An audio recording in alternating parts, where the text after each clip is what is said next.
Bonjour à toutes et à tous. C'est un très grand plaisir et un honneur d'être ici aujourd'hui.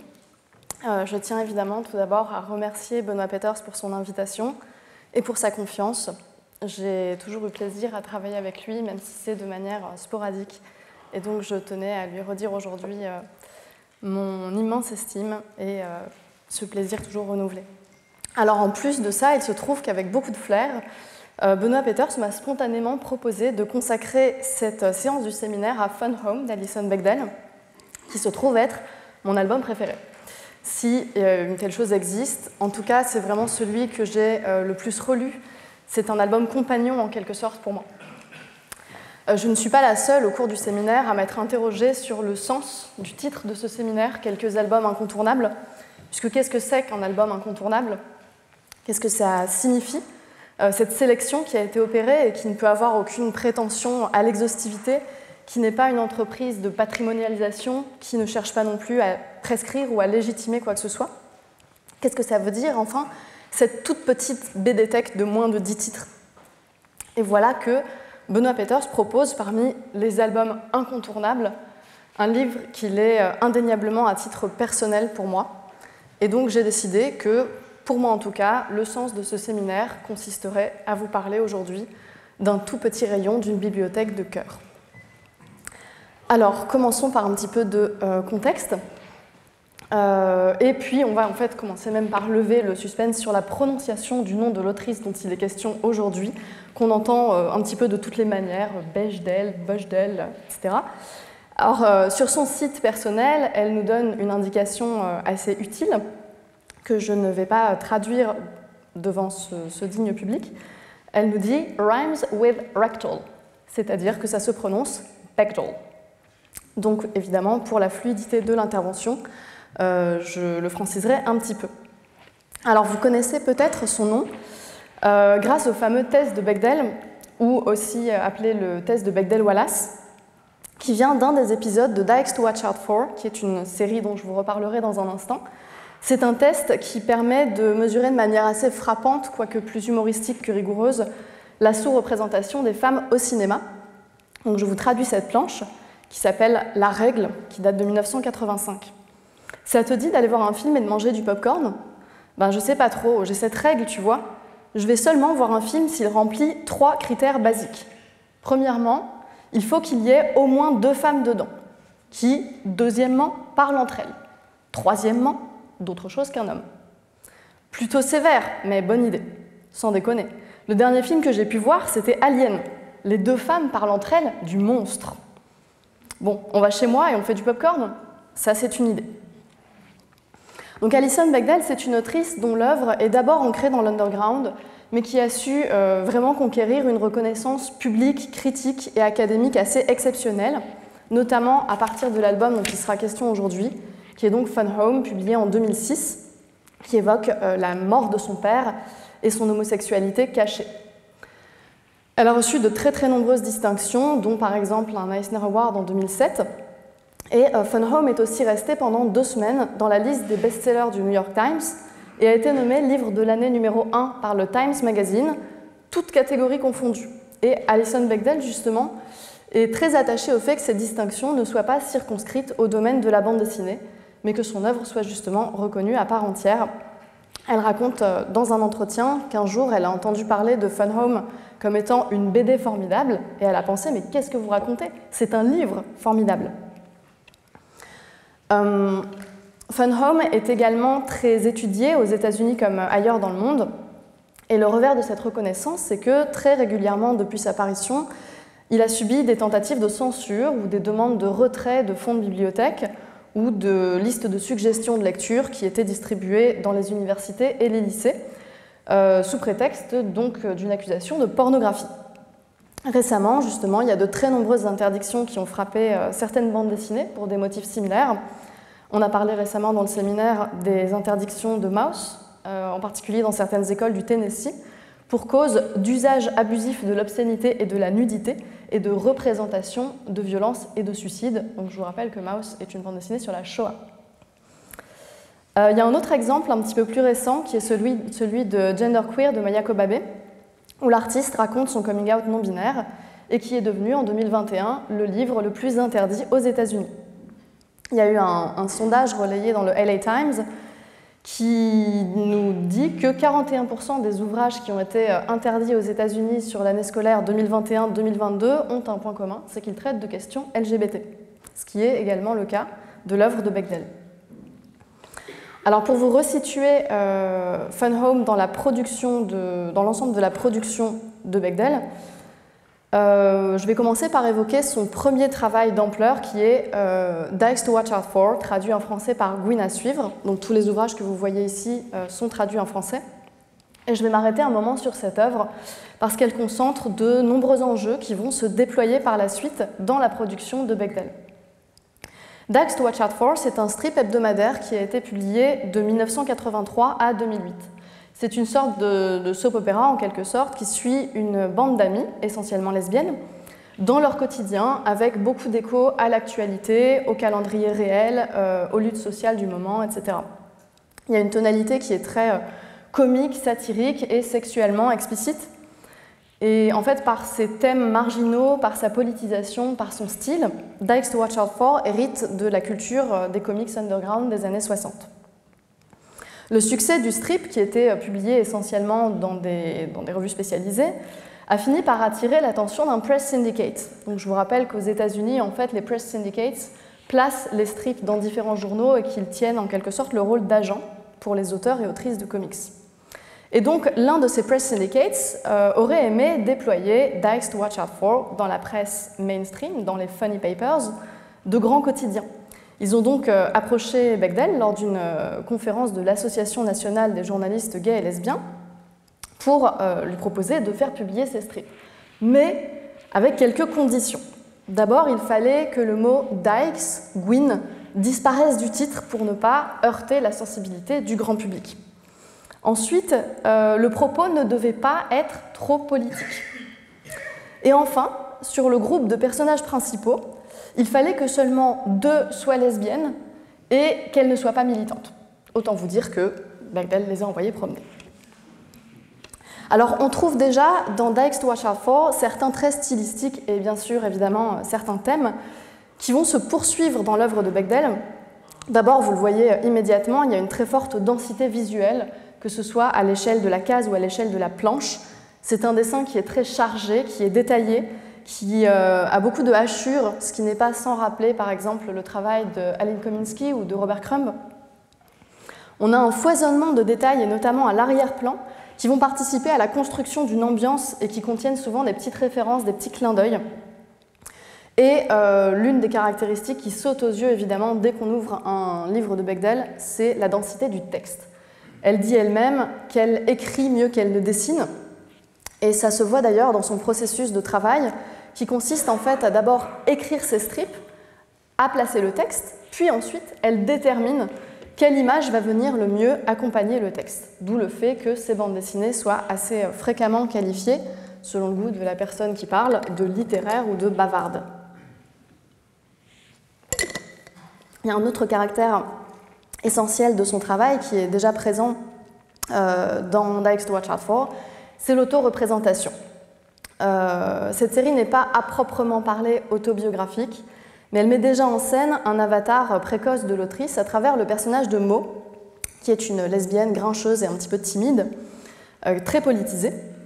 Mais Bechdel explique par ailleurs que la bande de camarades dans Dykes to Watch Out For représente aussi bien une communauté d'amis réels et imaginaires que différentes facettes d'elle-même. Elle en parlait dans une conférence qui a eu lieu en septembre à Paris, où elle disait « tous les personnages étaient un peu moi ». Donc l'auto-représentation, ce sera une constante de ses travaux, et on trouve une certaine continuité entre différents travaux. Par exemple, ici, vous avez à gauche une planche de Coming Out Story qui a été publiée en 1993 dans Gay Comics, et à droite, en fait, une scène très similaire, réécrite à l'occasion de Fun Home en 2006, dont on parlera aujourd'hui. Donc on a, au fil du temps, la construction d'un jeu narratif dans le long terme, tout au long de l'œuvre, avec une multiplication des représentations de soi qui constituent une identité mouvante, dense et évolutive. On va s'arrêter un moment sur les modalités de l'autoreprésentation spécifiques à la bande dessinée. Certains caractères sont partagés avec d'autres médias, comme par exemple la dissociation qu'on peut trouver même en littérature entre un jeu représenté qui va être généralement plus jeune, qui vit les événements passés, et un jeu narrateur qui prend en charge le récit, ainsi qu'une sorte de métacommentaire, autrement dit un commentaire réflexif qui adopte une position surplombante par rapport aux événements représentés.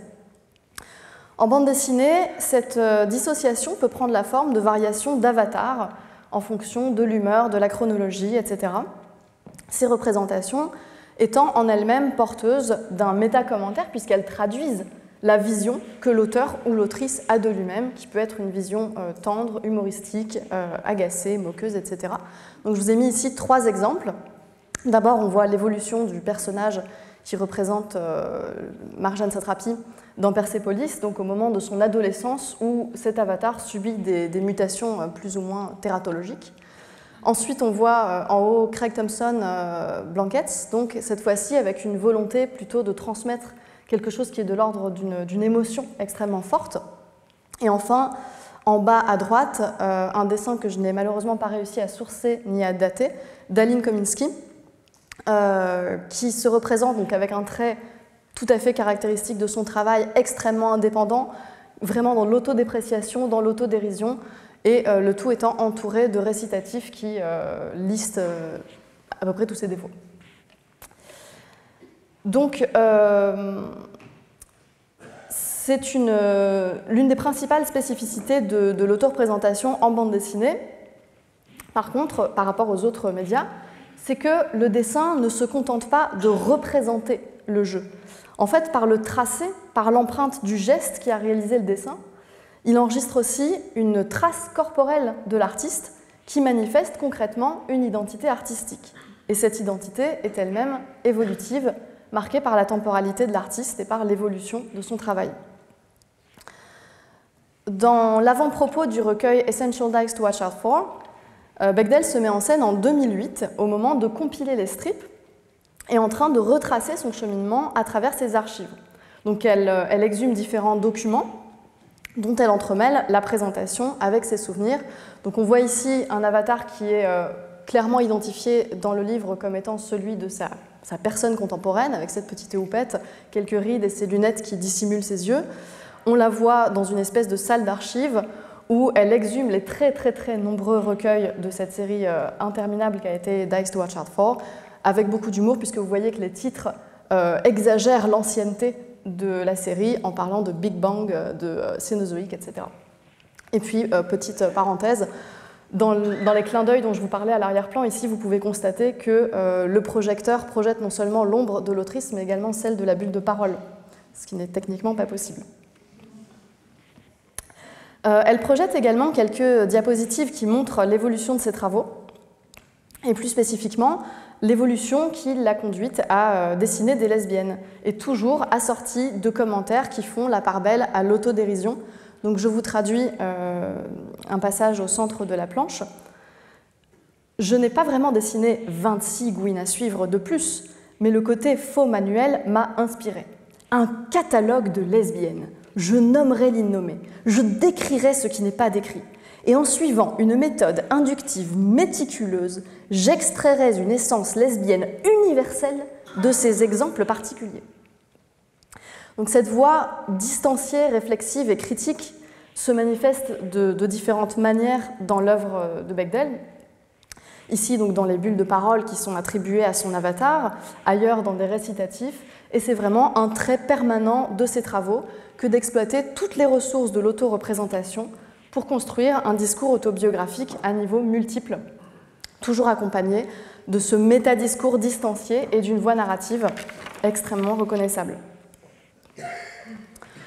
Fun Home, pour revenir aux différentes œuvres de Bechdel, c'est son premier livre explicitement autobiographique. Donc le strip puis les recueils de Dykes to Watch Out For avaient connu un certain succès, mais Bechdel souhaitait toucher un public plus large, elle le dit explicitement, et cependant, comme on l'a vu, il était hors de question pour elle de chercher à rendre son travail consensuel. Elle explique dans la revue Columbia Je suis un peu déçue que mes dessins n'aient pas atteint plus de gens. Plutôt que d'ajuster mon travail pour le rendre accessible à un public plus large, toutefois, mon instinct me pousse à suivre avec autant de spécificité lesbienne que possible. Et c'est donc un thème qu'elle va explorer de manière centrale dans Fun Home. Ce livre prend pour objet principal et pour point de départ un événement traumatique qui est la mort a priori accidentelle du père de l'autrice narratrice, que celle-ci relie comme un suicide. Et l'ensemble de l'ouvrage va être une sorte d'enquête introspective sur cet événement, articulée à la découverte de l'homosexualité cachée du père et de celle, par contre, d'emblée assumée de la narratrice. Elle qualifie cette œuvre de graphic memoir, ce qu'on pourrait traduire par autobiographie graphique, mais ce n'est pas très euphonique. Et cette œuvre-là s'inscrit dans un diptyque avec celle qui est placée juste à côté, Are You My Mother, paru en 2012, qui évoque la relation de Bechdel avec sa mère et la réaction de sa mère justement à la rédaction des deux ouvrages.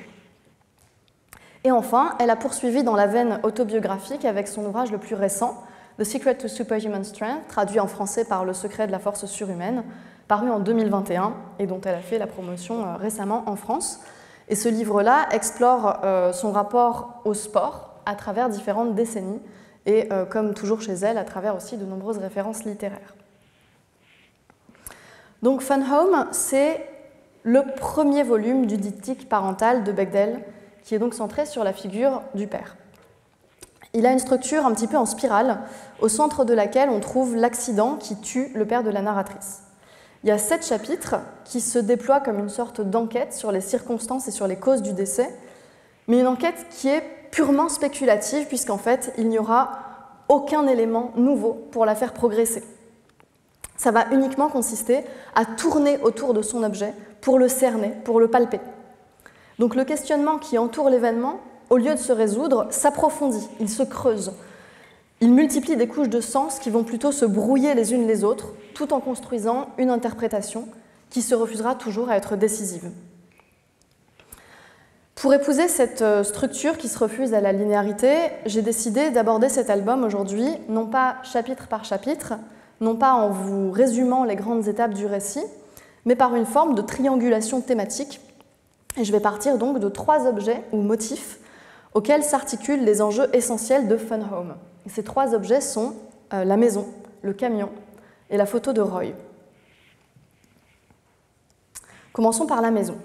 C'est une ancienne demeure victorienne qui constitue une grande partie du cadre de l'action et qui concentre les tensions qui sont ancrées dans l'histoire de la famille Bechdel, cette famille étant composée d'Alison, de ses frères Christian et John, de sa mère Hélène et de son père Bruce. Bruce, c'est un professeur d'anglais et un thanatopracteur à temps partiel, mais il passe le plus clair de son temps à restaurer, embellir et entretenir cette maison impressionnante, où il règne d'ailleurs absolument sans partage et de manière autoritaire. Il a un talent pour la décoration, généralement présenté par l'autrice narratrice comme relevant de la prestidigitation, et il est aussi comparé à plusieurs figures mythologiques ambivalentes. Il est à la fois Dédale et le Minotaure. Il est également comparé à Midas, donc, qui était capable de changer en or tout ce qu'il touchait, et on se souvient que la contrepartie du don de Midas était qu'il ne pouvait, d'une part, plus s'alimenter, et d'autre part, qu'il ne pouvait plus toucher ses proches, ce qui correspond assez bien au personnage de Bruce Bechdel.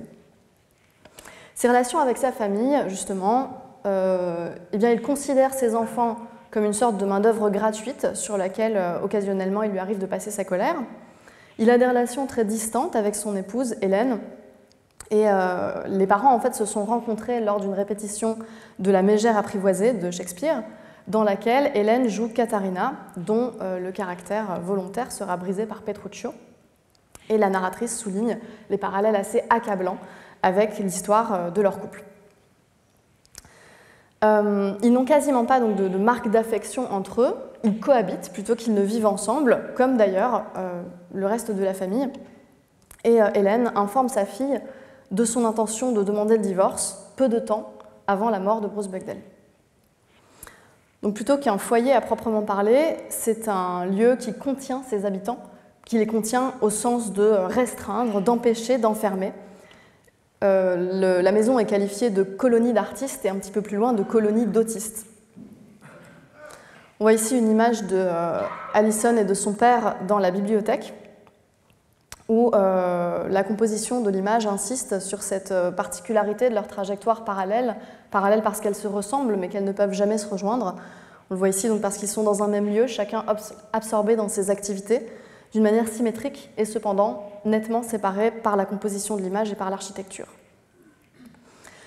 Les rapports familiaux de Bruce Bechdel, comme je vous l'ai dit, sont marqués par un autoritarisme extrêmement important.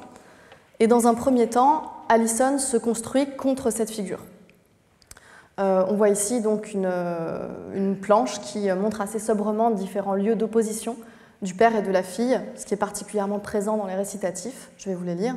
C'était Sparte contre Athènes, moderne contre victorien, garçon manqué contre fanfreluche, utilitariste contre esthète. Il y a aussi une autre scène assez significative à ce titre-là, une scène de coloriage où la petite Alison est en train tout simplement de colorier un livre de coloriage.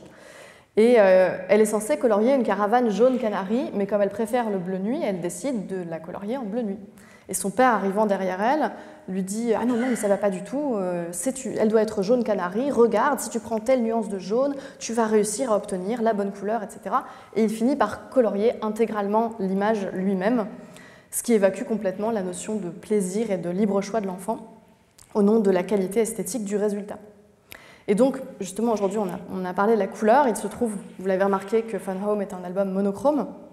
Et Bechdel explique le choix de la monochromie pour ses albums dans un entretien qu'elle a fait avec Hilary Shute, donc qui est une universitaire qui a beaucoup travaillé sur les comics et en particulier sur les autrices de comics. Elle explique « Au départ, j'étais réticente à l'idée d'utiliser la moindre couleur, parce que l'un des grands thèmes du livre est que mon père était un dingue de la couleur, et que je me suis dirigée vers l'illustration de presse parce que c'était un monde en noir et blanc où je n'avais pas besoin de penser à la couleur. Mais je ne voulais pas laisser mon père continuer à me contrôler en m'empêchant d'utiliser la couleur. »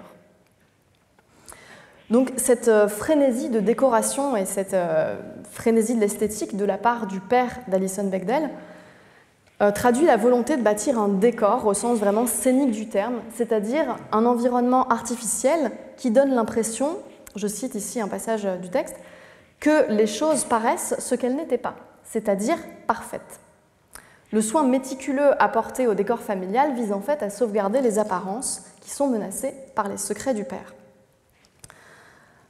Cette volonté de détourner le regard et de créer une illusion est particulièrement manifeste dans cette planche dont la composition se rapproche beaucoup de celle que je vous ai montrée juste avant, où on voit vraiment que la maison est labyrinthique, que toutes les perspectives sont cassées, que les points de fuite n'aboutissent jamais.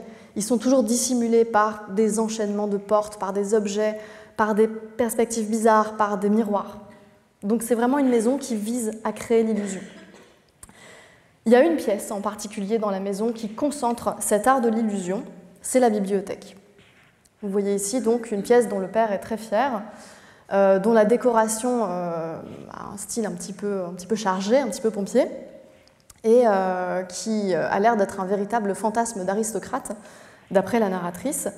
Cependant, c'est un fantasme qu'elle qualifie de pleinement opérationnel, parce que, contrairement à un aristocrate qui n'aurait cette bibliothèque que pour l'ostentation, en fait, Bruce Bechdel, lui, est vraiment féru de littérature et a véritablement lu la totalité des ouvrages de sa bibliothèque. Elle précise également que la ligne que papa traçait entre la réalité et la fiction était floue. Et justement, cette bibliothèque, c'est le seul endroit de la maison où l'illusion parvient à atteindre une forme d'authenticité, où le simulacre, en fait, peut conquérir en quelque sorte la dignité et la tangibilité de la fiction, comme elle l'explique dans les récitatifs. Donc je peux vous les lire. « Et si mon père se plaisait à s'imaginer en aristocrate du XIXe siècle, contemplant son domaine assis derrière son bureau Second Empire en acajou à dessus de cuir, cela demandait-il tant d'imagination, l'affectation peut être si complète, si authentique dans ses détails, qu'elle cesse d'être de la prétention pour devenir tout simplement réelle. » Donc cette maison qu'on vient de décrire, elle vise tout simplement à donner une forme matérielle à une sorte de conformisme bourgeois et provincial de façade. Par son organisation, sa décoration étouffante, sa fonction de trompe-l'œil, elle matérialise en fait l'impossible communication dans la famille. Et c'est précisément en restaurant une autre maison proche de celle-ci que Bruce Bechdel va être percuté par le deuxième objet qui va nous intéresser, le camion. L'événement traumatique qui est au cœur de Fun Home, sur lequel porte l'enquête, je vous l'ai dit, c'est la mort du père de l'autrice-narratrice percuté par un camion alors qu'il traverse la route. C'est un instant qui va être montré de manière récurrente, mais jamais tout à fait montré, avec de subtiles variations. Tout l'ouvrage est sous-tendu par un effort d'interprétation de cet événement. Il est présenté comme un accident, mais la narratrice pense qu'il s'agit d'un suicide. Il intervient donc peu après que la mère a décidé de demander le divorce, également quelques mois à peine après le coming out de la narratrice. C'est une enquête donc qui ne peut pas aboutir, puisqu'aucun élément ne pourra jamais prouver l'intention de Bruce Bechdel, et il sera toujours impossible d'accéder à une interprétation décisive de son geste. Fun Home, en fait, n'est que l'assemblage d'un faisceau d'indices qui vise à expliquer ce geste plutôt qu'à lui donner un sens définitif. Ce moment, donc, qui est réitéré, contribue à la structure plus générale de Fun Home comme un livre récursif.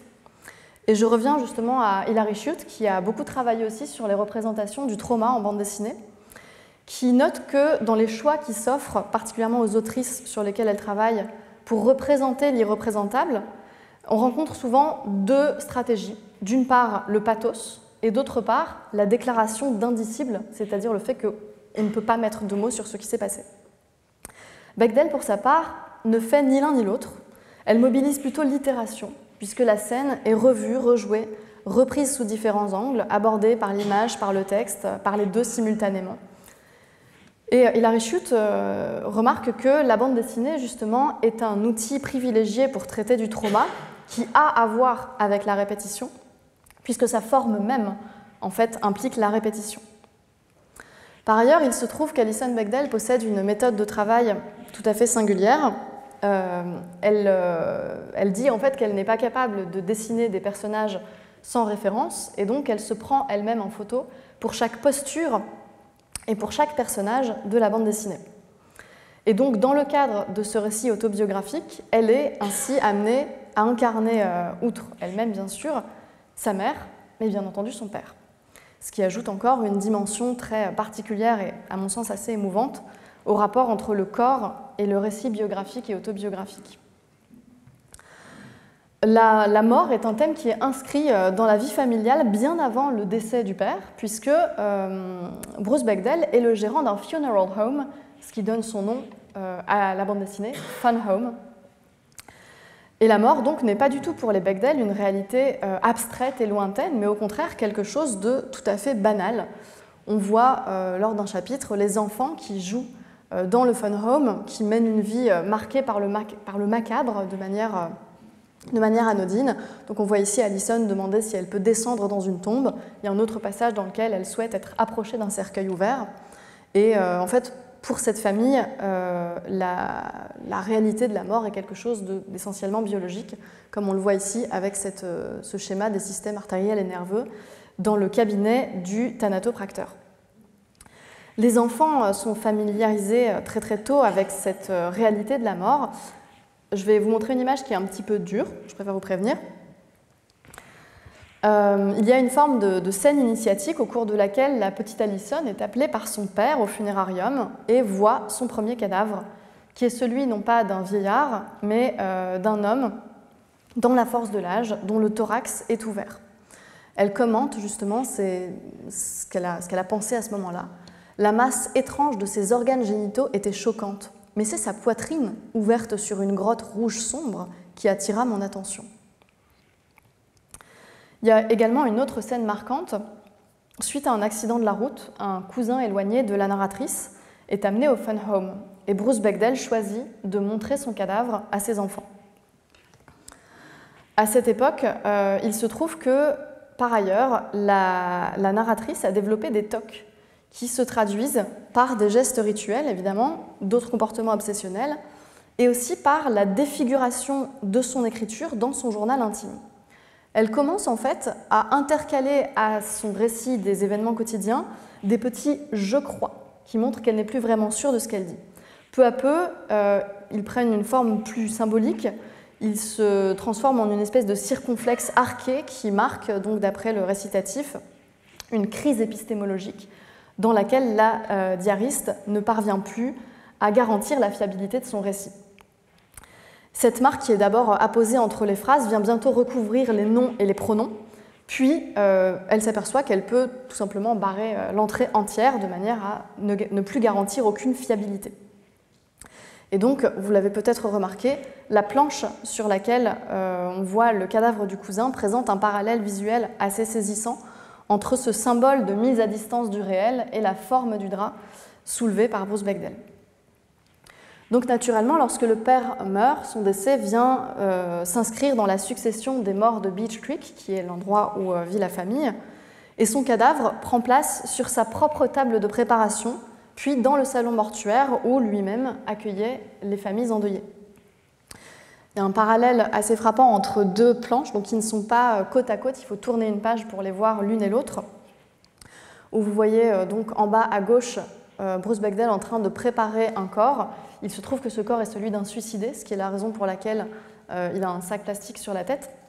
Et en parallèle, en fait, le corps de Bruce Bechdel dans son cercueil, tel qu'il est exposé au funérarium. Donc c'est peu dire que la mort n'est pas quelque chose de tabou dans cette famille, mais celle du père, en particulier, est profondément marquée par un double tabou, celui du suicide et celui de l'homosexualité. Il y a une scène dans laquelle ces enjeux sont particulièrement manifestes et sur laquelle je vais m'arrêter un petit peu. C'est cette scène de la veillée funéraire. Alors vous voyez qu'elle est divisée en 3 parties principales, les 2 premières étant 2 versions de la veillée funéraire et la 3e étant la reproduction d'un article qui annonce le décès de Bruce Bechdel et qui retrace sa biographie. Dans cette planche, il y a une multiplication des outils énonciatifs offerts par le médium. Vous avez à la fois des récitatifs, des bulles de parole, une bulle de pensée, la reproduction d'un article de presse, lui-même objet d'une relecture qui consiste à mettre en surbrillance les occurrences de Beech Creek, donc le lieu où Bruce Bechdel est né, a vécu et est mort. Cette superposition de discours et de voix, d'abord, elle correspond à peu près au feuilletage qui est propre au récit autobiographique, avec la dissociation d'un jeu narrateur qui se superpose avec le jeu auteur, et du jeu du personnage dont l'identité s'étire dans le passé. Mais ici, l'énonciation est complexifiée par des embranchements hypothétiques de la parole. Dans ce que la narratrice appelle ici l'hypocrisie du deuil, la bienséance impose de taire la vérité. C'est la raison pour laquelle Bechdel choisit de redoubler la vignette qui montre la veillée funéraire pour créer une dissonance entre la réaction authentique de son personnage, la réaction qu'elle aurait voulu avoir face aux condoléances un peu convenues des visiteurs, et sa réaction effective qui se plie aux conventions. Au sein de cette première réduplication, il s'en glisse d'autres. Déjà, vous voyez que les condoléances présentées par le monsieur, les voix du Seigneur sont impénétrables, ne sont en fait pas un discours authentique, mais une citation religieuse. Ensuite, dans le moment qu'elle imagine de réaction authentique, le personnage d'Alison Bechdel utilise le terme PD, donc fag, en version originale, qui bien entendu n'appartient pas en propre à la narratrice, mais qui serait vraisemblablement celui qu'adopteraient les habitants potentiellement homophobes de Beech Creek pour parler de son père. Et enfin, il y a cette bulle de pensée qui marque un discours invisible, ce qu'elle ressent et que personne d'autre ne peut savoir. Donc dans ce moment de contrainte sociale qui ne laisse pas de place à l'expression de la douleur du deuil, en quelque sorte, la planche refuse d'acter l'événement, de l'ancrer fermement dans le réel, dans l'effectif. Elle duplique une scène, elle fait jouer au personnage d'Alison une retenue et une résignation qui ne sont pas les siennes, et surtout, elle fait signe vers d'autres embranchements possibles du récit familial. Par exemple, on peut lire « Que se passerait-il si nous parlions vrai ?» ou encore « Je me tuerais aussi si je devais vivre ici ». Il y a également cette mention « J'essaie d'imaginer quel autre tour aurait pu prendre l'histoire de mon père ». Et enfin, s'il avait pu échapper à la force gravitationnelle de Beech Creek, son soleil personnel ne se serait peut-être pas couché de façon aussi précipitée. Ces hypothèses donc s'opposent à la brutalité des faits tels qu'ils sont énoncés d'abord par cette Allison hypothétique qui se laisse aller à parler franchement. Il s'est tué parce que c'était un pédé honteux, maniaco-dépressif qui ne supportait pas de vivre une seconde de plus dans cette petite ville bornée. Réalité donc renforcée par les caractères en gras typographiquement. Et également la brutalité des faits énoncés dans l'article de presse qui fait une relation très froide et factuelle de la vie et de la mort de Bruce Bechdel. Au passage, d'ailleurs, ce récit qu'on trouve dans l'article de presse est vraiment un contre-modèle du récit qui est à l'œuvre dans Fun Home et qui, lui, au contraire, est nourri d'hypothèses, de motifs mythologiques, de superpositions de lectures et de souvenirs, et qui est donc quelque chose de beaucoup plus dense et de beaucoup plus vivant. Donc cette planche, avec son feuilletage de discours, montre vraiment l'impossibilité de nommer cette faille qui se trouve dans le personnage du mari et du père idéal, cette faille qui est son homosexualité. Et c'est le troisième objet de notre étude qui se charge justement de montrer ce qui ne peut pas être nommé. Il s'agit de la photo de Roy. C'est une photo prise par le père lors d'un voyage au cours duquel la narratrice avait 8 ans. Elle représente Roy, le baby-sitter des enfants Bechdel, allongé en caleçon dans une posture d'abandon, le visage nimbé de lumière. Cette image donc est placée exactement au centre de l'album et elle occupe aussi la seule double page du livre. Contrairement à d'autres photographies qu'on a pu voir reproduites dans Fun Home, celle-ci n'est pas livrée isolément, mais montrée dans la main de la narratrice et aussi accompagnée d'un afflux de réflexions qui sont présentées dans des récitatifs, comme vous le voyez, très denses. La narratrice a découvert cette photographie dans une enveloppe libellée « Famille » et le texte commente assez longuement son sujet, sa matérialité. Vous voyez sur la droite la bifure assez inefficace de la date. Et il commente aussi les sentiments partagés à la découverte de cette image. Donc à la fois l'émotion communicative qui s'en dégage, la beauté du cliché, mais également l'ambivalence des sentiments éprouvés par la narratrice. Elle commente « Une très belle photo, mais serais-je en train d'évaluer ses mérites esthétiques si c'était celle d'une fille de 17 ans ? Pourquoi ne suis-je pas outrée comme je le devrais ?» On a déjà vu d'autres photos prises par Bruce Bechdel dans l'album, comme cette photo de famille en haut à gauche. Et justement, cette photo, tout l'oppose à celle de Roy. D'un côté, on a une photo de famille respectable, prise en tenue du dimanche, juste avant la messe.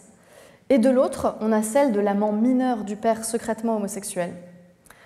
Ici, on a des sujets debout, rigides, qui prennent artificiellement la pose en regardant l'objectif. Et là, un jeune homme allongé, peut-être surpris dans son sommeil, saisi dans un moment intime, avec un lit défait visible à l'arrière-plan. D'un côté, on a les vêtements choisis, imposés par le père à toute la famille au moment d'aller à la messe, et de l'autre, la nudité, ou la quasi-nudité. Donc cette photographie de Roy, contrairement au reste, c'est le résultat d'un geste authentique. Elle ne vise pas à donner l'illusion de quelque chose qui n'est pas. Pourtant, cette image concentre toute la tension qui travaille l'histoire entre caché et montré.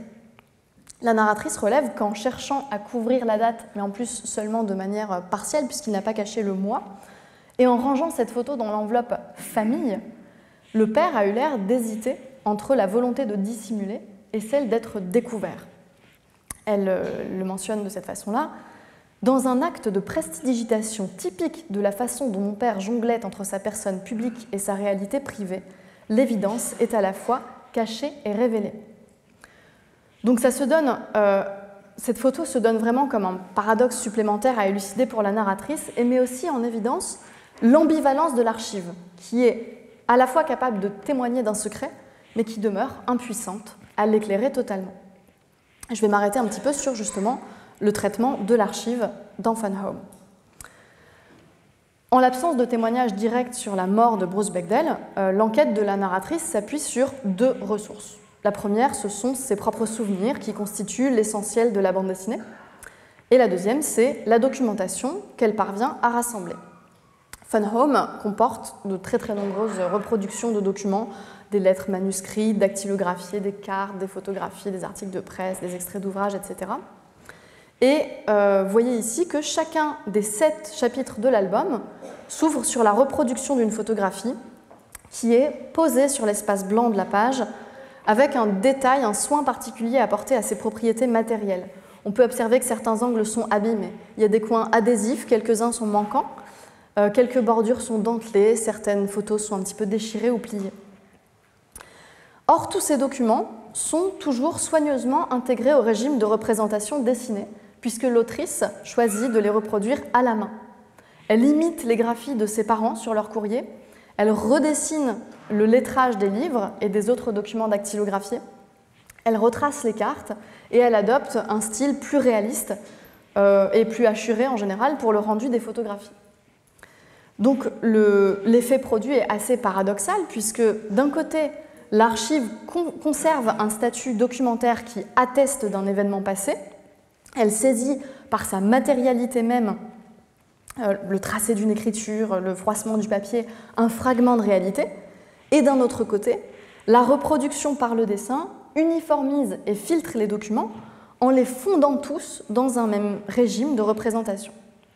Bechdel confirme d'ailleurs que la présence des photographies vise explicitement à ancrer l'histoire dans la vraie vie, ce sont ses termes. Elle dit aussi « Le livre est dessiné dans mon style cartoon habituel, mais les photos sont dessinées de manière très réaliste. C'est une manière de rappeler sans arrêt au lecteur « Ce sont de vraies personnes, tout ça est vraiment arrivé ». Mais en même temps, le geste de redessiner plutôt que de donner à voir directement le document d'origine rend visible ce processus de transformation, d'appropriation et d'interprétation du matériau de départ.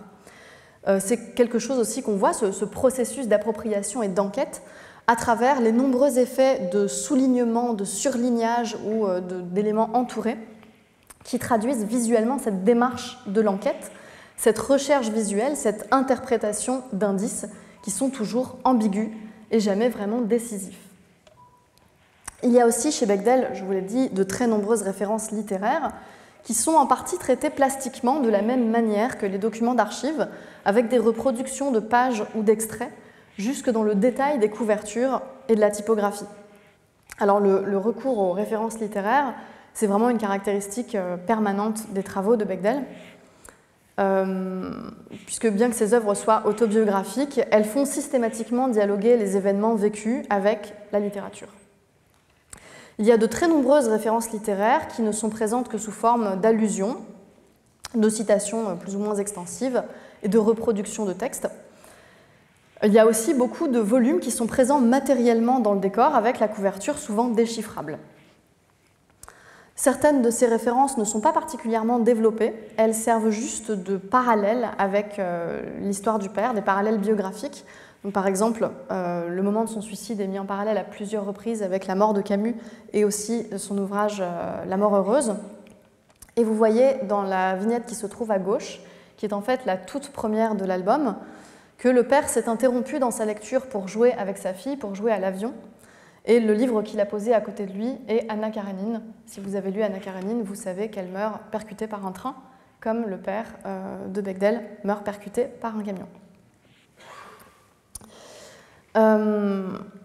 Il y a donc de très nombreuses références qui sont partagées par les parents et par la fille, mais elle développe également son propre réseau de références qui occupe une place assez particulière pour elle, puisque la culture littéraire qu'elle n'hérite pas de ses parents, c'est celle qui lui permet de constituer son identité lesbienne. La lecture est vraiment la porte d'entrée dans la prise de conscience de cette identité. Et elle est également, comme vous le voyez ici, très étroitement associée au plaisir et à la sexualité, qu'elle soit seule ou partagée. Il y a une seule autrice qui se retrouve dans les références du père et de la fille, ce que d'ailleurs la narratrice ne manquera pas de lui faire remarquer, c'est Colette, dont l'écriture sensuelle est mentionnée à plusieurs reprises. Alors, les références littéraires n'ont pas tout à fait le même statut que les documents d'archives.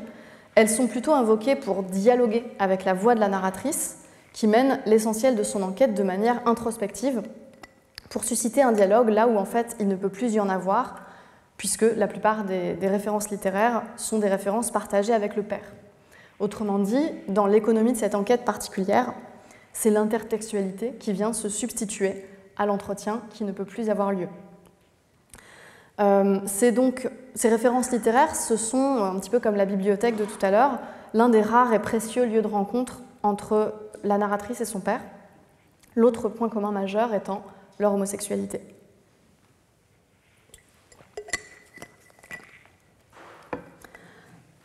Dans le chapitre 7, la respectabilité illusoire du père de Bechdel vole en éclats lorsque la justice lui demande de rendre compte de sa fréquentation de jeunes hommes mineurs. La photo de Roy découverte par la narratrice n'est pas seulement une preuve mal dissimulée, voire peut-être sciemment laissée dans les archives familiales, elle atteste aussi de l'existence d'une facette dérobée de l'identité du père, un aspect qui s'immisce dans la vie très policée du foyer Bechdel. Je vous rappelle que cette photo est prise dans le cadre d'un voyage familial, juste à côté de la chambre des enfants, et que c'est une photo de leur babysitter. La photo de Roy qu'on a vue tout à l'heure fait écho à celle-ci qui ouvre le chapitre et qui représente Bruce Bechdel en maillot de bain de femme. La narratrice y revient en fin de chapitre pour la commenter un petit peu plus en détail. Elle commence par se demander s'il s'agit d'un travestissement potache, et puis elle note que la pose qu'il prend n'est ni maniérée ni ridicule. Il est souple, élégant. L'analyse de l'expression de genre de son père et de la sienne propre traverse l'ensemble de l'œuvre. Dans le 4e chapitre, qui est placé sous le patronage de Proust, Bechdel commente l'usage que fait Proust du terme « inverti » pour désigner les personnages homosexuels. Alors bien sûr, elle souligne que c'est un terme qui est daté, inefficace, et qu'il envisage l'homosexualité comme étant une inversion du masculin et du féminin, ce qui est extrêmement réducteur et inexact. Mais elle choisit quand même d'explorer ce thème de manière en quelque sorte poétique dans l'analyse de ses rapports avec son père. Dans ce chapitre, justement, elle souligne la façon dont son père déroge au code conventionnel de la masculinité, tout en la contraignant, elle, à se conformer au code de la féminité, par des injonctions, par des recadrages de genre, etc. Donc en l'obligeant, par exemple, à porter certains vêtements qui ne lui plaisent pas, ou en décorant sa chambre en rose. Elle raconte notamment comment, enfant, elle perçoit sans vraiment réussir à l'interpréter une sorte d'interversion des rôles de genre entre son père et elle. Alors vous voyez ici sur l'extrait de la planche qui est projeté à droite un parallèle assez intéressant entre la virilité de l'homme qui travaille au garage et dont le bras musclé et tatoué est en train de laver le pare-brise et le geste, dans une posture tout à fait similaire, mais le geste beaucoup plus délicat, de son père en train de la recoiffer. Il y a une planche dans laquelle cette interversion est particulièrement manifeste, c'est celle-ci, au cours de laquelle la famille se prépare pour aller à un mariage. Et on voit donc un jeu de miroir tout à fait intéressant, dans lequel les personnages du père et de la fille se regardent à travers le miroir, tandis que la mère, elle, reste sur le côté. Dans les deux vignettes, elle est exclue des jeux de regard, tout comme elle est exclue de ce point commun qu'ont le père et la fille, et en quelque sorte exclue aussi de son propre mariage, puisqu'elle finira par devoir demander le divorce.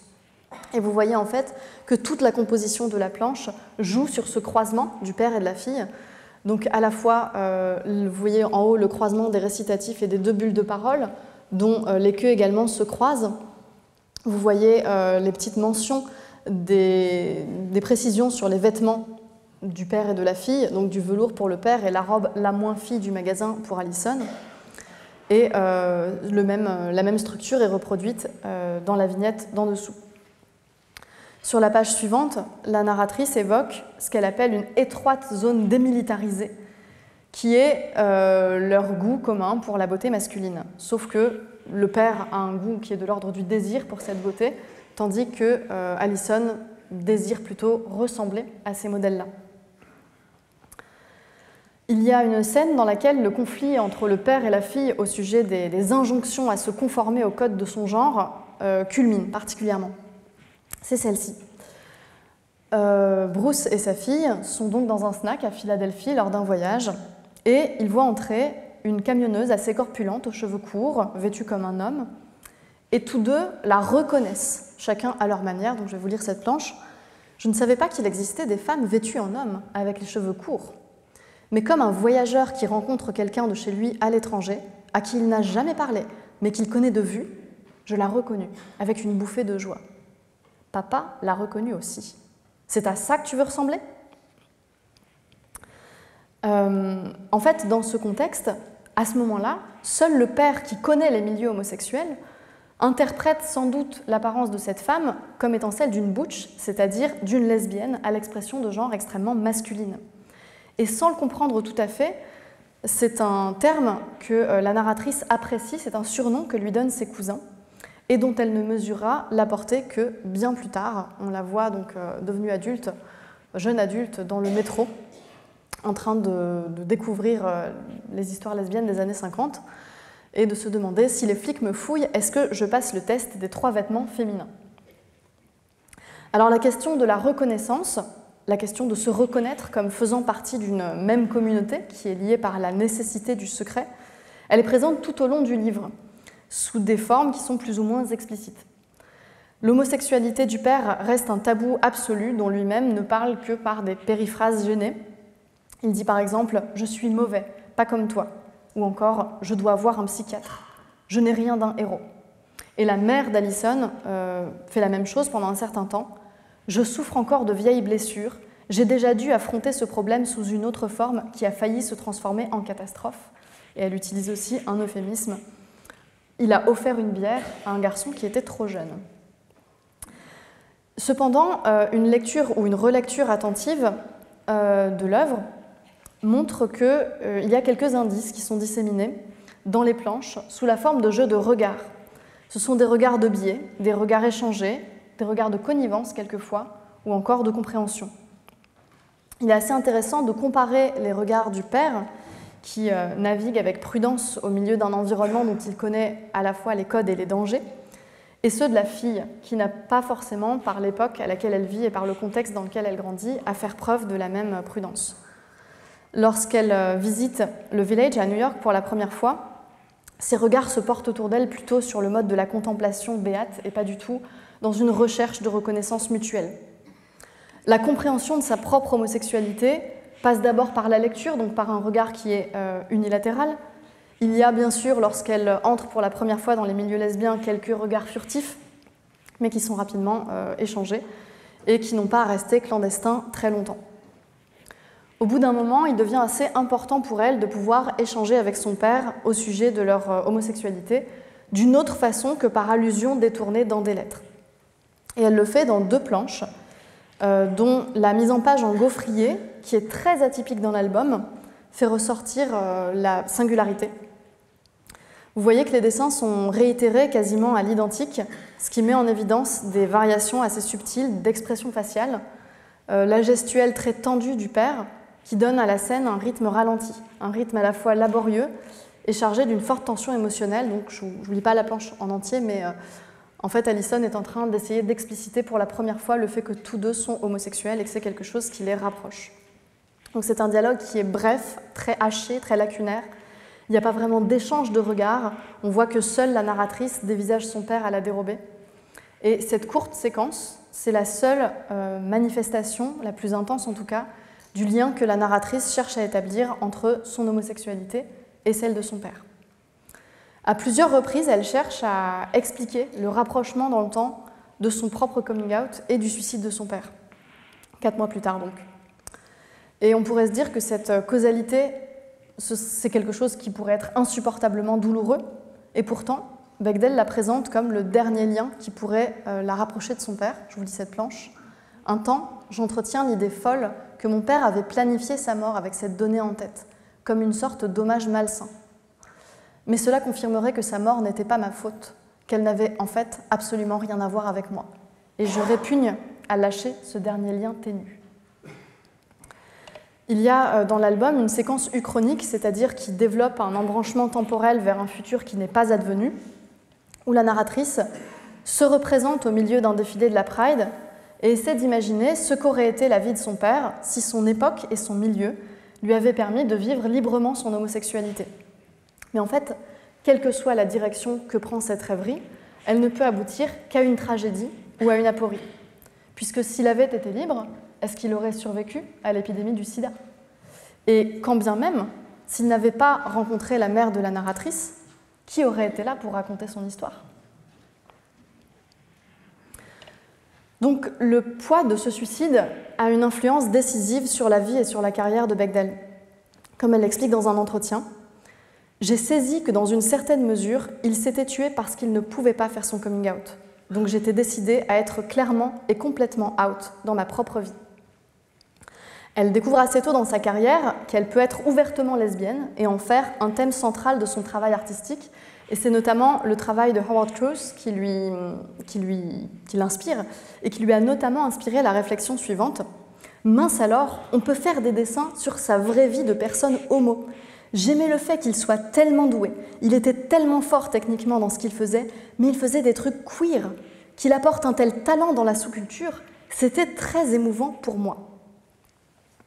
De fait, la carrière de Bechdel a contribué et contribue encore à donner aux lesbiennes une visibilité très précieuse, comme elle en formulait le souhait dans l'introduction à l'essentiel des Gwyn à suivre. J'avais entrepris de nommer les anonymes, de dépeindre celles qui n'étaient pas représentées, de rendre les lesbiennes visibles, et j'avais réussi. Je ne résiste pas au plaisir de vous traduire également la bulle d'à côté. Oh, s'il te plaît, Maud, tu es tellement provinciale, tu ne vois pas que je suis en train de désarticuler le fondement épistémologique du genre à travers le déplacement et la déconstruction de signifiants sexuels fixes. Le succès des Gwyn à suivre est celui donc beaucoup plus large de Fun Home, et donc une victoire pour la représentation de l'homosexualité en général et des lesbiennes en particulier. Et il faut rappeler, c'est quelque chose d'extrêmement important, que c'est un enjeu qui n'est pas strictement culturel. Il est aussi vital pour la communauté, comme il l'est pour l'autrice elle-même. Dans l'avant-propos de Dykes to Watch Out For, il y a un passage dans lequel la jeune Allison et l'une de ses amantes lisent ensemble un recueil de textes de la poétesse et essayiste lesbienne américaine Adrienne Rich, qui explicite le projet artistique de Bechdel. Je vous traduis ce passage. Ce qui n'est pas nommé, pas représenté par des images, ce qui est omis des biographies, censuré dans les correspondances, ce qui est nommé à tort comme quelque chose d'autre, rendu difficile d'accès, ce qui est enseveli dans la mémoire par l'effondrement du sens sous une langue inadéquate ou mensongère, cela ne deviendra pas seulement non dit, mais non dissible. Je voudrais conclure sur un dernier passage des entretiens très riches de Bechdel avec Hilary Schutt, qui traduit très bien, à mon sens, cet enjeu viscéral présent dans Fun Home. Les deux femmes évoquent un cours qu'elles donnent ensemble à l'université de Chicago sur l'autobiographie, et plus particulièrement quelques passages de Roland Barthes par Roland Barthes. Et Bechdel souligne un passage qui lui parle particulièrement. Une autre citation que j'adore est « Écrire sur soi peut paraître une idée prétentieuse, mais c'est aussi une idée simple, simple comme une idée de suicide. Je pense que si j'aime tellement ce passage, c'est parce que pour moi, l'autobiographie est aussi le contraire du suicide. Mon père s'est suicidé, moi, je suis devenue autobiographe. » Je vous remercie.